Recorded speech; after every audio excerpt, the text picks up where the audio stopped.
Zweig Group invites all AEC industry leaders to the 2024 AEC Small Business and Entrepreneurship Forum, the premier event for small firms in the AEC sector. Experience innovative strategies and insights on May 21st, crafted by Zweig Group's industry experts. Engage in keynotes and interactive sessions focused on recruitment, retention, and business growth. Join Zweig Group for this unique networking opportunity and take your business to new heights. Secure your spot today and be part of the AEC industry's future. Visit zweiggroup.com for more information. The Zweig Group team looks forward to welcoming you.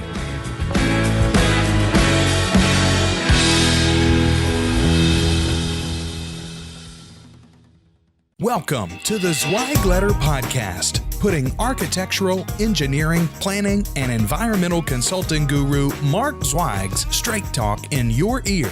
Mark has more than 30 years of experience helping AEP and environmental firms thrive. And these podcasts help deliver his invaluable management, industry, client, and HR advice directly to you, free of charge. The Zweig Letter Podcasts let you develop professionally, wherever you are. Hey folks, and welcome back to the Zweig Letter Podcast. I'm here today. My name is Randy Wilburn, and I'm here with none other than Mr. Mark Zweig, CEO of Zweig Group. Mark is, he's laughing at me right now, but Mark and I have gotten together, and we try to put as many podcasts together as we can, given his busy schedule, my busy schedule. And so it's important for us to get between your ears and kind of share with you what's happening and the latest and greatest that's going on in the design industry. And so today we really want to talk about those ever increasing costs, which was an article that Mark wrote in the Zweig letter back on August 22nd, issue 1165. And so we don't necessarily do these podcasts in any type of order, but what we try to do is make sure that we cover all of them and give you information that would be relevant. And as I've mentioned before in some of the previous podcasts that have just come out, we are trying a new format, and that format is simply that I'm just talking to Mark about these articles that he's written. And so, we were joking before the podcast that, when you write a lot, sometimes you forget about the stuff that you write, and so we have to go over it. But obviously, these are issues and ideas that we deal with on a daily basis. So they're very important to us, as we know they are to you, whether you're running a design firm, whether you work in a design firm. These are issues that you're confronted with on a daily basis. So we certainly hope that you're able to take something away from this, and we're going to go ahead and get started. The article that Mark wrote on those ever-increasing costs talked about how that, it's important for us to be able to be mindful of the rising costs within an organization and how you deal with them, from labor to benefits to new labor when you hire new people.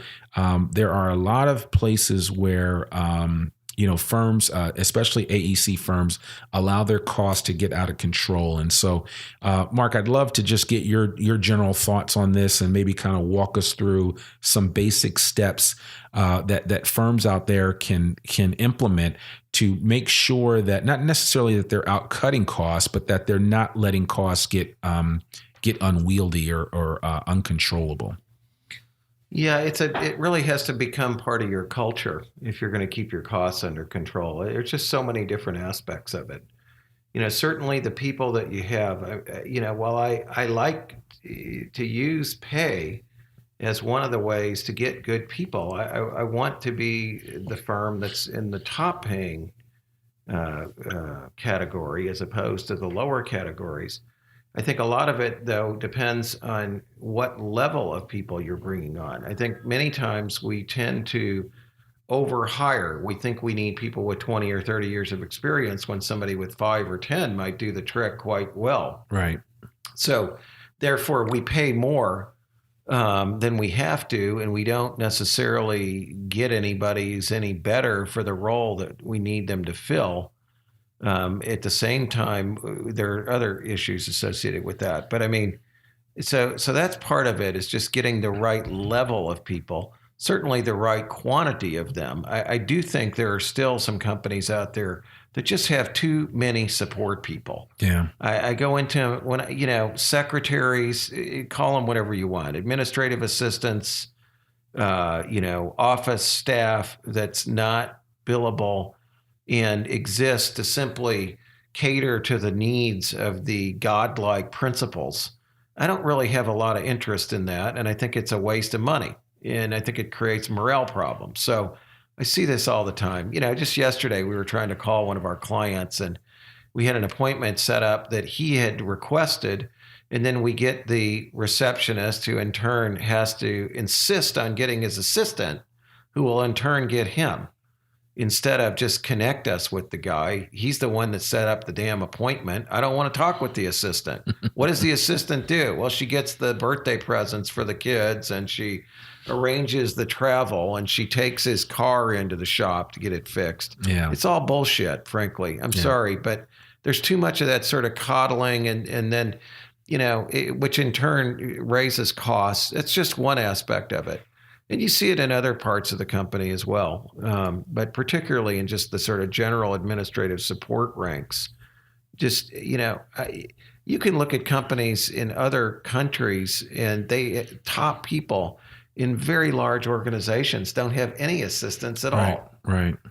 It's just, that's one place that you have to rein it in. I think the other place, there's certainly other areas that tend to be traps. Having too much office space that's too lavish. It's one thing to have a nice office and be in a cool location. It's another thing when everybody's got to have a private office and you have 400, 500 square feet per employee. It just gets extremely expensive. Right. And, you can have a nice space, but don't give everybody so much space. Why do they need all that space? Yeah. They just spread out into it and the buzz is lost. I was in a firm recently. I couldn't believe it. They had architects lined up down a wall, and I'm not exaggerating. I don't think these people had 4 feet of width with a desk pushed up against a wall, and that's where they sat, and they just was one after another. They had so many people, even though their space was probably fairly expensive on a per square foot basis, their cost per employee was very low. Yeah. Because of the way they packed them in. And so there's just a million different ways the costs get out of control. You deal with the same insurance broker for too long and they start to take advantage of you. You don't shop your health insurance. And eventually they'll start to take advantage of you. Any supplier that you deal with and you don't give you a price every time they do something, you have a potential for that relationship to be taken advantage of at some point. Okay. And you just got to keep a close eye on these costs, especially when times are good and you're making money, you start doling it out probably too easily. And of course, that then affects the culture, which then makes it more difficult to be profitable when times aren't so good. Okay. So you kind of you touched upon existing labor, you talked about benefits, you talked about office space. What about new labor, just the need to go out and hire somebody else, whether or not it's important or imperative that they do it at that point in time? That's another good point. We used to just say never hire anybody in the third quarter of the year, or fourth quarter rather of the year. Okay. Because by the time they show up and you do work and you bill for it, you'll never collect it before the year ends. So, it's just a cost. It's going to hurt your profitability. But I think companies in general in this business do need to be somewhat understaffed in order to be profitable. Okay. So, on the one hand, you want to support your managers and give them the talent they need. You have to be careful of being too good about letting them get that talent anytime they want it, or they could end up being, overstaffed. Yeah. And so, I do think you got to be careful. You do want to remain somewhat understaffed, and you want to hire new people at the appropriate level. Doesn't mean hire people that you say will never be able to let that person out of the back room, because I don't believe in that at all. Exactly. I think everybody you hire should be somebody that could potentially interact with a client and not embarrass you. Right. Right. But again, I got to hire. I think sometimes we set up sort of criteria that are too high level for what we really need. It's like, well, a project manager must have 20 years of experience and a master's degree. Do they really need 20 years of experience and a master's degree to do this? To do this job and do it well. I mean, maybe the CEO doesn't have a master's degree, right? And became the CEO when she was 35. I don't know. I'm just saying. I think we set up these constraints that then in turn raise the cost, and then the cost is too high. And you also have to be careful about getting people who are just sort of too used to having so much help and don't want to do anything themselves. Yeah. You look at some of the people we've experienced it here in our own firm when we hire senior people out of this industry, and they're used to having 2 or 3 people supporting them in one way or another. We don't have any support people, as you know. None of us do. So we're our own support people. Yeah. So you do what So if that's that, then it implies a lot of overhead goes along with those people if you bring them on board. Yeah. Yeah. So, well, that certainly is important, and it's something to think about. As we close out, I know you also mentioned a couple of other things that kind of stood out in this article. You also talked about meals and entertainment and how that can get away from you.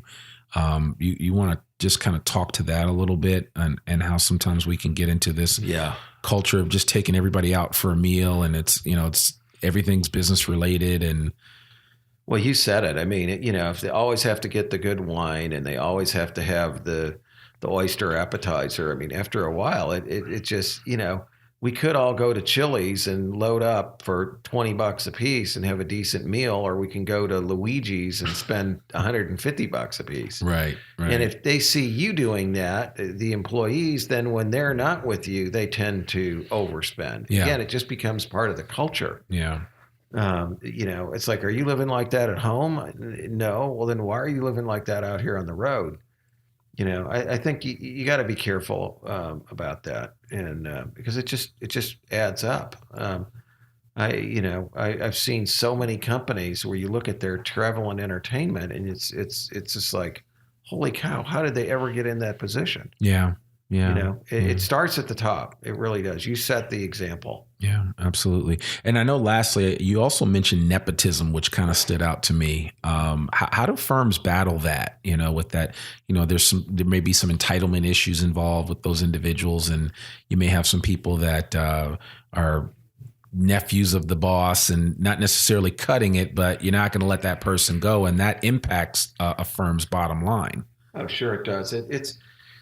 Again, it goes back to sort of the small-minded accountant, advisor, minimized taxation point of view that you put everybody on the payroll you can in order to reduce your taxable income and sort of spread the wealth around to your family members. Absolute total cancer on the company. I mean, I'm not going to say there aren't some really great children that work in companies. I have one myself.